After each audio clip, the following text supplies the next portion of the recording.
Well, it is a very difficult time in policing. I mean, we've got a huge financial challenge and a huge financial uncertainty that obviously the whole country is facing. We've got political uncertainty because of the establishment of police and crime commissioners in November. That is probably the biggest change to police governance we've ever seen. Clearly, we've got the world outside in terms of a lot of the social uncertainty, the impact of the recession, and a lot of changes to our national bodies, the abolition of soccer replaced by the National Crime Agency, and the NPIA being abolished and replaced by a new policing professional body. So there's a lot of change around that, and of course our staff facing huge difficulties, with the pay freezes, redundancies for police staff, again a huge amount of uncertainty, and absolutely the challenges of the Windsor report, which I think is trying to find a way through this, and particularly saying that the only way we can get through this period of austerity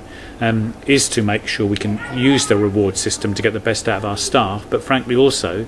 to adopt, whether we like it or not, some of the practices that the private sector have also had to adopt.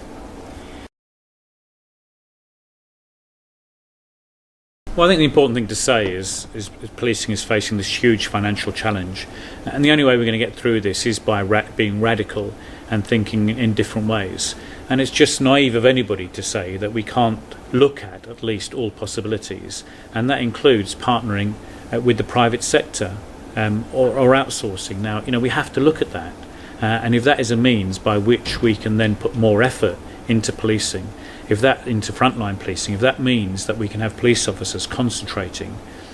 using their activities, using their skills and professionalism on those tasks which require police experience, powers and expertise, that's got to be better for the public. But I myself are sceptical about a lot of this. I do think we know that there are risks in going with the private sector, as well as there are potential benefits, and I think there's lots of things the police service does best itself. But as I say, we have to look at these possibilities. We have to say that we've examined it, and whether we like it or not, we have to adopt some of the practices and some of the philosophies that the private sector and other parts of the public sector indeed have had to adopt, and to think that we can sort of, like King Canute, just ignore the tide coming towards us, as I say, is just naive. We are facing a huge challenge, as the rest of the country is, and police forces are going to have to make sure that the maximum amount of their budget is spent on protecting the public and serving the public, not on back office and administrative activities which possibly can be done more efficiently by other people.